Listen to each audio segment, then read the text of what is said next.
നഖത്തിൻ്റെ അല്ലെങ്കിൽ നെയിൽസിൻ്റെ അപ്പിയറൻസ് എന്ന് പറയുന്നത് നമ്മുടെ സൗന്ദര്യ പ്രശ്നം മാത്രമാണോ? ഒരിക്കലുമല്ല.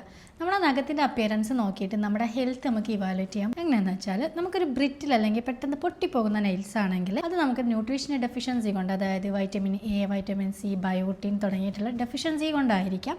അതല്ലെങ്കിൽ ഹൈപ്പോതൈറോയിഡിസം എന്നുള്ള കണ്ടീഷൻസ് കൊണ്ടായിരിക്കും. സെക്കൻഡ് തിങ്, ഹൊറിസോണ്ടൽ ആയിട്ടുള്ള റിഡ്ജസ് വരുവാണെങ്കിൽ അത് പലപ്പോഴും കിഡ്നി ഡിസീസ് പോലെയുള്ള കണ്ടീഷൻ കൊണ്ടായിരിക്കാം, ഡയബറ്റീസ് ഉള്ള ആളുകളിലായിരിക്കാം, അതും അല്ലെങ്കിൽ സിങ്ക് ഡെഫിഷ്യൻസി കൊണ്ടുമായിരിക്കാം. മറ്റൊന്നാണ് യെല്ലോ കളറായിട്ടുള്ള നെയിൽസ്. ഇത് പലപ്പോഴും ഉണ്ടാവുന്നത് നമുക്ക് ഫംഗൽ ഇൻഫെക്ഷൻസ് കൊണ്ടായിരിക്കാം. കൂടാതെ തൈറോയിഡ് ഡിസീസ് ഉണ്ടെങ്കിലും ഡയബറ്റിക് അൺകൺട്രോൾഡ് ആയിട്ടുള്ള സ്റ്റേറ്റിലാണെങ്കിലും നമുക്ക് ഈ ഒരു യെല്ലോ നെയിൽസ് ഉണ്ടാവാം. മറ്റൊന്നാണ് വേർട്ടിക്കൽ ആയിട്ടുള്ള റിഡ്ജസ് നഖത്തിൽ വരിക എന്നുള്ളത്.